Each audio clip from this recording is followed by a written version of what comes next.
Hello guys and welcome back to Nitwit Gaming. My name is Andrew and this is Sid Meier's Civilization Beyond Earth. I have, just a quick warning, I have played through a campaign of this. I couldn't resist, I'm sorry.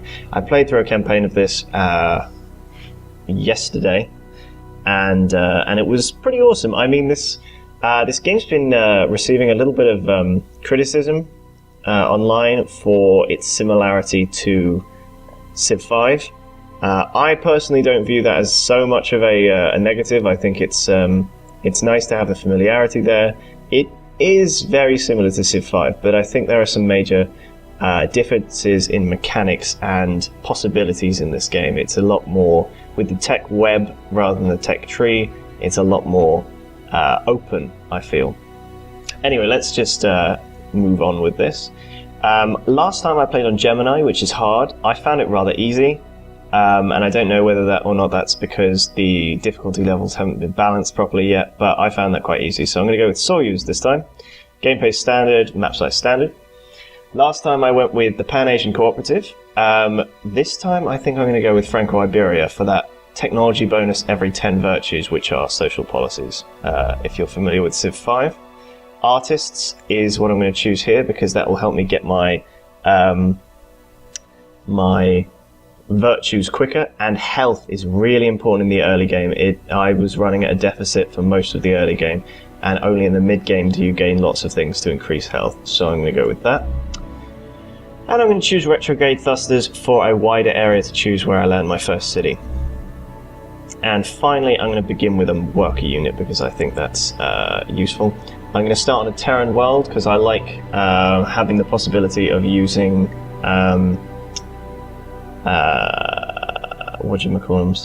naval units, that's the one. So we're going to go with that. As we fly through the vastness of space, I am filled with courage. In these people I see the seed of greatness. Others may hope only to survive in this alien land, but not us. Ours will be the greatest colony to grace those shores, a grand new Eden worthy of Franco-Iberia. So,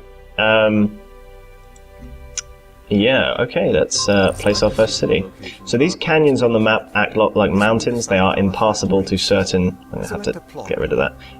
They act as impassable regions for units, although some units can traverse them if they hover or climb over them and stuff.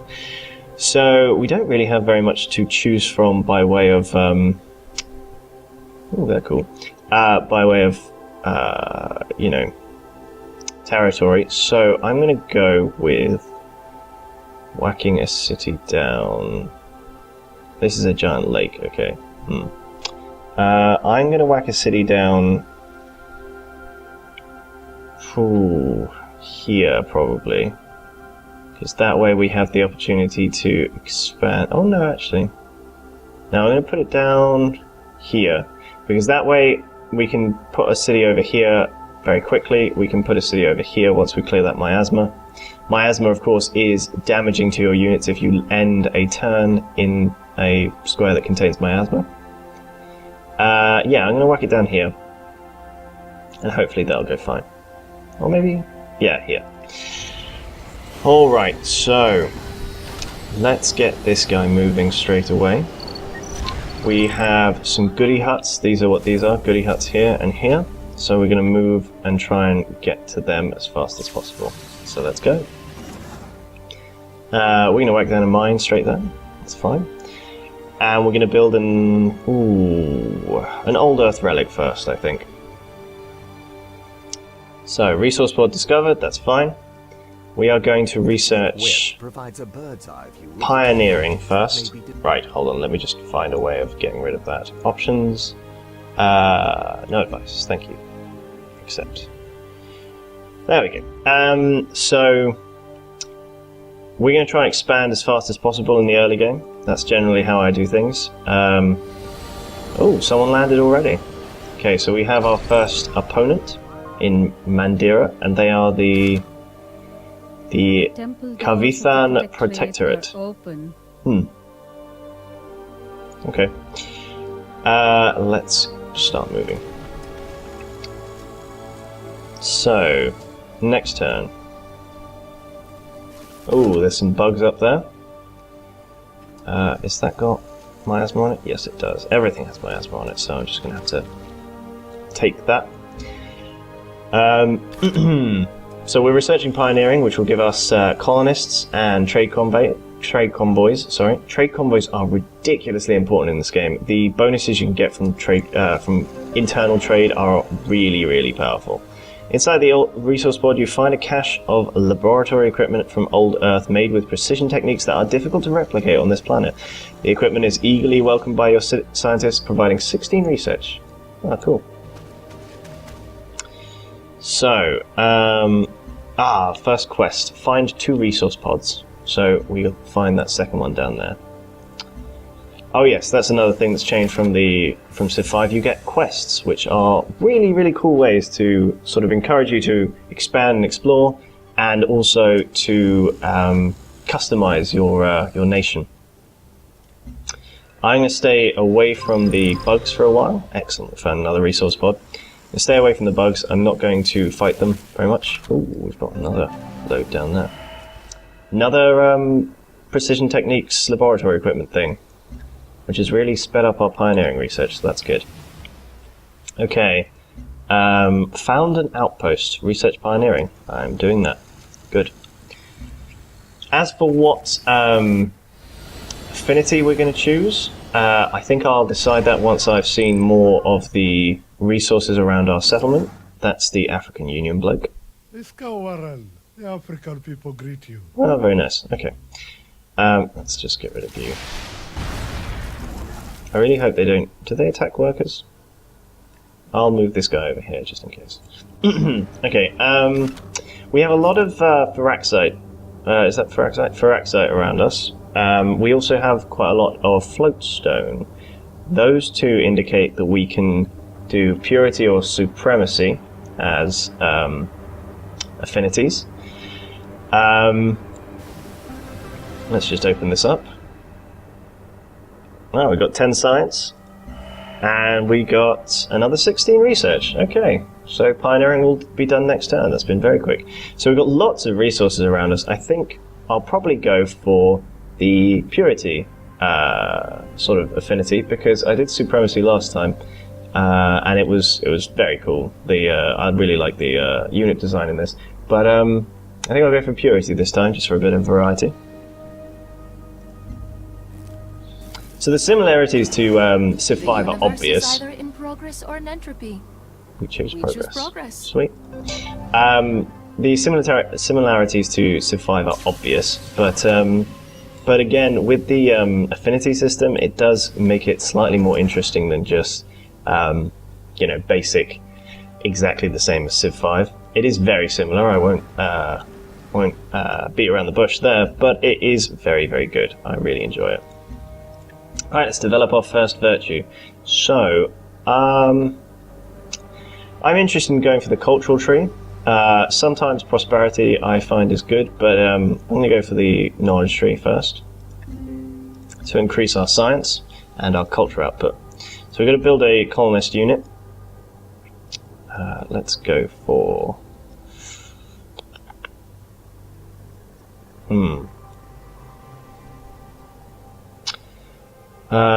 what I'm interested in is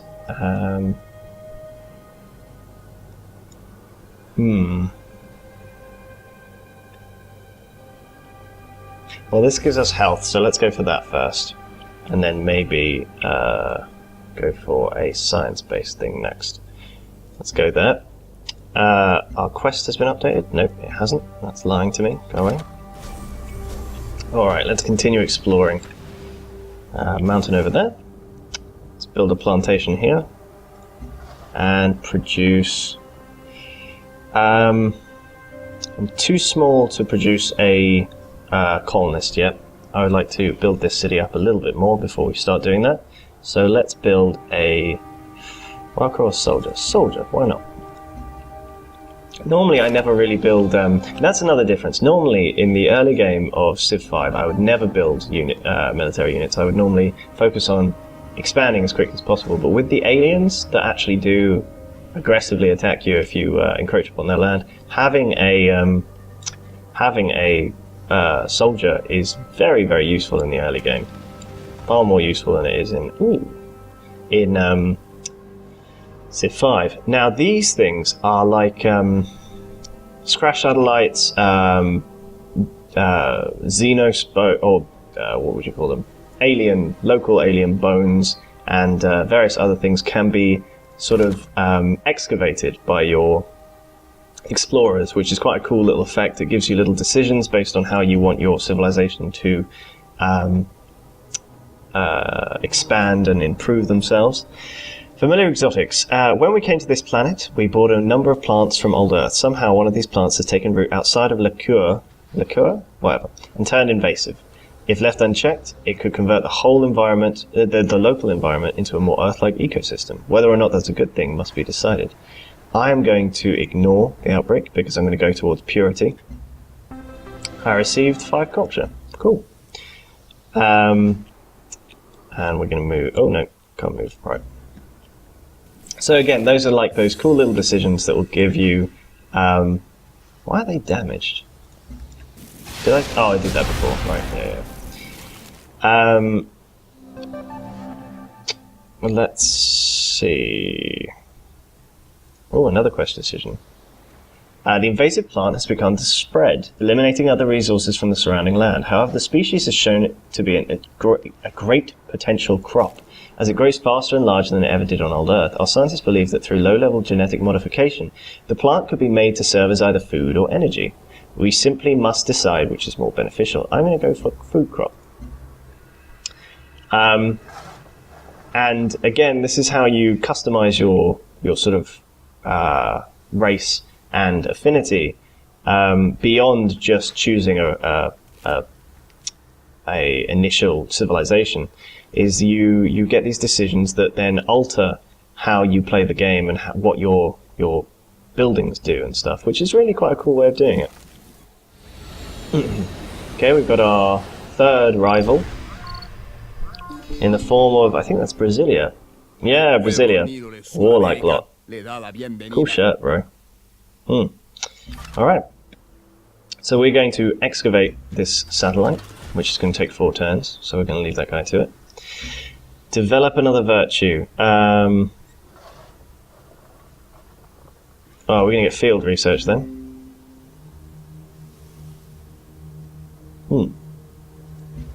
Alright, next turn.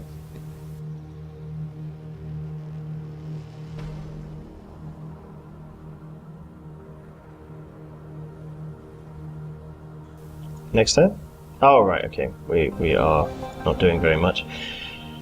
Our relic has provoked an ideological split amongst our citizens. Some believe the old Earth relic is instrumental as a source of solace for the grief people feel over their lost world. They want it left in reverent peace as a shrine. Others think it represents a valuable repository of traditional wisdom that must be studied and displayed publicly if humanity is to embrace their new home.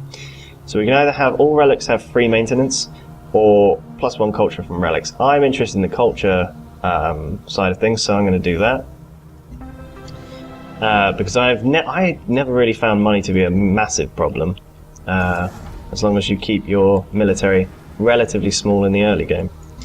So we're going to continue like this. Here's our 5th enemy. I do like how this staggered starts, although I do feel like it gives me a bit of a bonus. We open our hearts and minds to anyone who... Yeah, we open our hearts and minds to anyone who would be our friend and share this new world in peace. I'm going to make this a farm. Alright, again we need some health, to be honest. But let's just continue. When this completes, we'll get to find out what we uncovered there. Occasionally the turn times get pretty long in this game, but it's not too bad. Really? Still? Okay. Okay, we'll do that. The extra culture. We're getting really, really fast virtues. First time I played this, never ever got that fast turnaround on virtues. Ooh, there's our main rival then. So we've got a Someone settled very close to us. The American Reclamation Corporation, it looks like. How may the corporation serve you? Yeah, we're gonna have to kill them. Suffer not a neighbor to live. So, next we want a clinic, I think, and then we'll build our first settler. Next turn. There's our 6th rival, it looks like, in the form of the Slavic Federation. Sputnik, Sławiańska Federacja pozdrawiaje Tybia. And a unit needs new orders. Let's actually move these back over here and we'll go after these aliens. Or at least have a look at where their nest is. Let's go for the next turn. Ooh. Hard to find good neighbors on this planet. Yeah, why not? Go for it. Your expedition team salvaged the wreckage of a crashed satellite of some kind. It had a protected cache of information from its observations in orbit, which your expedition team relayed immediately to your scientists for analysis. They were able to do preliminary research on a distant technology called organics. You go to war with the soldiers you have. Make sure those are the soldiers you want. Awesome. We also finished our research, so let's have a look.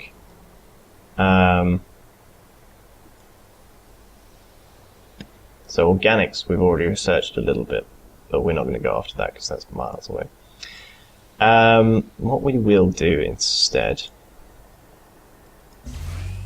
Oh, no. We'll go for physics because that gives us a science building in the observatory. Although it requires a workable source of Firaxis. That's interesting. Maybe we won't go for that then. Maybe we should go for something else. Yeah, maybe we'll go for ecology, actually. That way we can get some more money and start buying units. Several new ventures wish to establish their operation near our territory. They provide different services that may be useful to us. Jinsoku Labs provides 2 science and 2 production for any city that establishes a trade route. Palatine produces 4 culture to any city that establishes a trade route. Which venture would you like to approve? I'm going to approve Palatine. Now this is the new city-state system where stations are sort of founded near your territory. Like that. And they only take up 1 square and you can trade with them to get bonuses and stuff. And it's a neat little system. I mean, it kind of makes them a little inconsequential, to be honest, but that's kind of a good thing because this is about settling a world, not about city-states sort of sitting in the way. Let's go after these. I'm not going to be nice to the aliens. I'm only going to be nice to the aliens if I play as a harmony, person, and I'm not going to do that, so we're going to attack them relentlessly. Which is not, I warn you, the best decision in the early game, because they are very, very powerful compared to your units in the early game. But, as it is... Oh, wow, okay. Can we take them out? No. Okay, we're going to retreat. There's some aliens.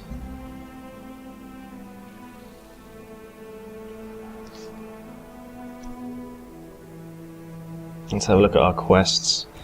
Build a biofuel plant building in Liqueur. Can I build one? No, I need to research whatever that is. Biofuel plant. If you get... Also, the aliens, while they are very similar to barbarians, obviously, they are... I find their mechanics a little cooler, because they either stick near their hives and only attack if you get close, or they go into this sort of hunter-killer mode where they go around and hunt things down. And I find it adds a lot to the setting that these aliens, you can sort of avoid fighting them if you just move around their hives rather than directly engage them. I think it's quite cool. Let's have a look down here. Nothing. Oh. Looks like there might be a hive here somewhere, because that's a lot of aliens to be sitting around doing nothing.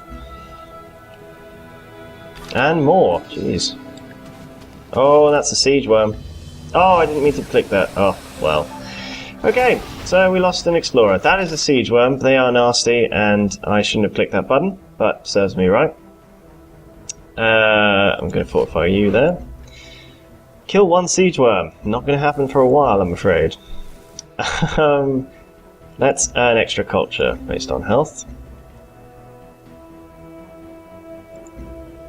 Ah, that's really annoying. I shouldn't have clicked that button. Oh well. So we will build a settler probably next. No. Let's... you can't do anything. Let's just wait a turn. There's our 7th enemy. That is Australia. Come, Mr. Haban. The Commonwealth welcomes you. Ain't no Pacific on this world, buddy.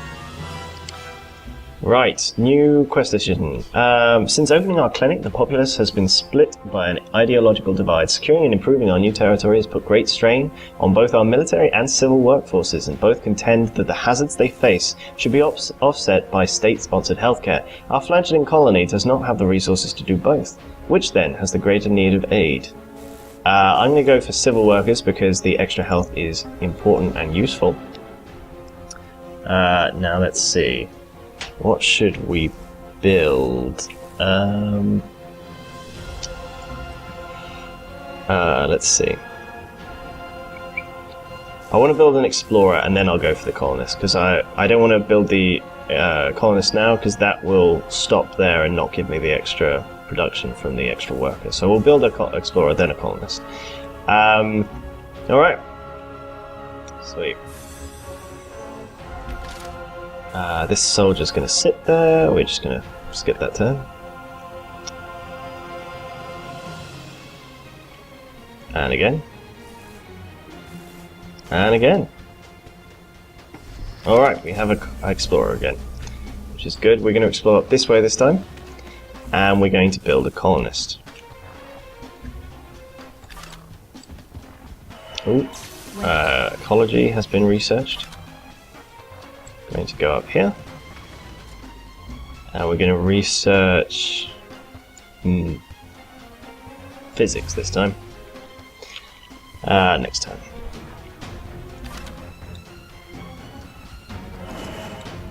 Discovered Farbase 1. Farbase 1 provides 2 energy and 2 science to any city that establishes a trade route. Only 1 city per colony may trade with each station at the same time. Where is Farbase 1? I cannot see Farbase 1. Oh, it's miles away, who cares? These little things are nowhere near as numerous as city-states were in Civ 5, so I find that they get in the way less. Civ 5, I found that city-states were useful, certainly, but they definitely got in the way a lot. So I like this system a little more, let's say. I'm going to whack the my defensive unit on top of that, just so that it can't be hit by these guys, which are long-range throwers. For your eyes only, a mysterious encrypted transmission was received from an unknown origin. After some considerable effort has been decoded, the clear text reads, "The Culper cell requires infrastructure for covert operations. Should you choose to accept, you will be rewarded in time." Research computing. So that's the beginning of the sort of spy mechanic. And the intelligence mechanic is it's all right. It's I know it's a very difficult thing to get completely right. Ooh, excellent! We've got loads of stuff that we can unearth around here. Good stuff. Okay. Extra energy based on the culture I generate. We'll go for this one because I want to get this -10 for new virtues. Oh, actually, we could go for something else and then get this synergy here. Okay, next turn. Yes, let's work together. Okay, we're going to go for this one first. Ooh, no, we're going to go up there, grab that, come back down.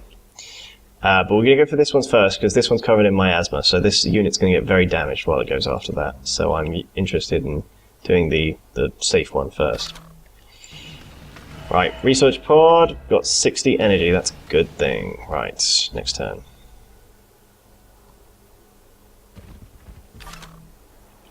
Okay, let's plop ourselves on here.